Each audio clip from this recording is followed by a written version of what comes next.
And I'm that way. I got to be honest with you. When I'm sitting and listening to someone preach and they turn to, 1 Kings 17, I'm like, oh, here we go again. Or if someone turns to, Ephesians chapter 6, and we're talking about the armor of God, I'm like, oh, here we go again. It's almost like you come to Ezekiel 37, I'm like, okay, here we go again. We're going to hear the same message proclaimed about Ezekiel and the dryness and I promise you, saints, if I had not heard the Lord speak so powerfully to me, I prophesied the word that I'm going to share with you today. I prophesied this word to this house. I spoke to the families that I saw. Now watch. Not only could I recognize them if I saw those people, I could tell you the color shirts they were wearing. That's how powerful this dream was. And I came this morning, and I would not have been surprised if there were 40 to 50 new people in here this morning. God said, I'm going to give you a threefold Pentecost in this church. I heard the Lord say that. I said, what does that mean, Lord? He says, I'm going to give you 50, 50, and 50. And before you know it, you will be 150 strong, and I'm going to do that quickly. Amen. I have been this year sporadically talking to you on the topic of next level living.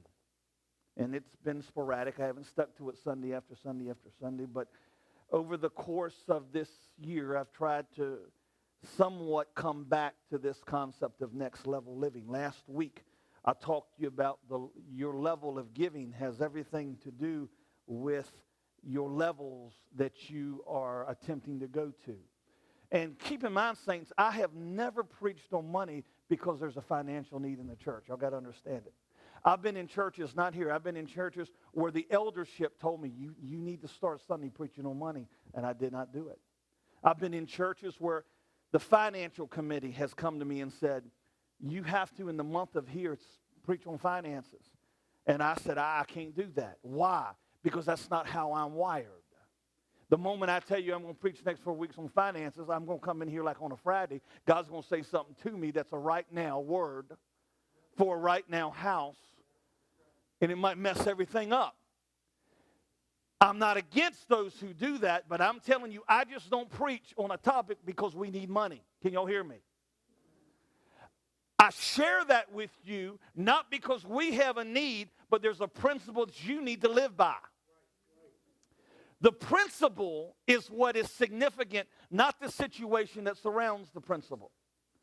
And so last week, I just wanted to begin to tell you that there are things that we have to do. We have to learn to sow. We have to learn to stay faithful in the small things in our lives if we're ever going to move to the levels we're crying out for in prayer. The men in this church, we have some men that are coming together at 9 o'clock on Sunday mornings, and we're learning about integrity. Integrity is significant in our lives because it is the character trait that causes us to live in wholeness. You take integrity out of our Christian experience, and really we're no different. I don't care if you do talk in tongues. If you don't have integrity, you're no different than... Integrity is the spiritual quality that allows us to live honest when it's not popular and it's not easy. And so we're learning how, by the word, to be men of integrity. And God's going to raise up a house of men who walk in integrity. Can you say amen? Now, as we're learning how to live on next level life, and whatever that level is that you're praying to attain, and all of our lives are different. We're at different places in our experience. But hear me, saints, you should not be satisfied with where you are in your Christian experience.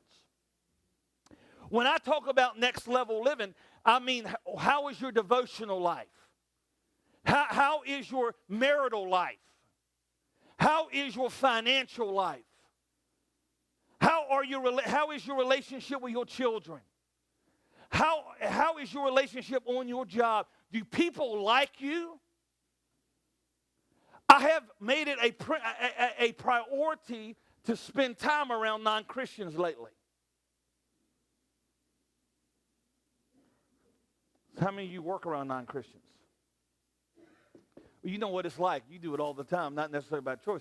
But those of us who live in the church all the time, we don't get around non-Christian people too often. And so recently I was asked in a civic organization to come and talk to them about morale.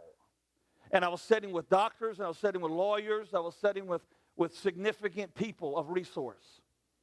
And I talked to them about the principle of morale. In this organization, you have to treat people right. And you have to make it a place where people want to come, and a place that's attractive. And I purposely would ask in breaks, because they always want to know where you pastor, and my response to them would always be, what is it about church that A, doesn't attract you to it, and why doesn't it attract your resources? Now, when you ask somebody of substance why they don't go to church and why their resources don't go there with them, I want to know what the answer to that is. And I'm learning how irrelevant many of us are in the community that we're placed. Oh, y'all don't want to hear this, but listen to me, saints. We have to be infectious to those around us, contagious. We have to be people that make a difference to the surroundings that are around us. I'm not going to say I'm going to listen to the unchurched and cater to their opinion on what we ought to do, but I'm interested in why what we're doing is not attractive to them. I'm fishing not for church folk that go to other churches. Y'all don't hear me. Listen, I'm not looking just to get people to move membership from this church to here. If you're somewhere else, you need to stay somewhere else. But those who are not churched and need a place to grow, we're fishing for those that are not churched. And so I want to learn a little bit about the fish that I'm called to attract. And so I'm listening, and I'm learning. I'm listening to gripes, and I'm listening to complaints. Some valid, some not valid. But the bottom line is, I'm having an opportunity right now to have unbelievers talk to me about church. And there is a provision being made because there's that open door that God is going to make my life relevant to them and eventually this church. I'm in this community because I want to be relevant. Can you hear me? And so learning to live on the level that you are not means if we are not presently affecting our community, we need to begin to do that. If we're not presently affecting the city government where we're located, we need to begin to do that.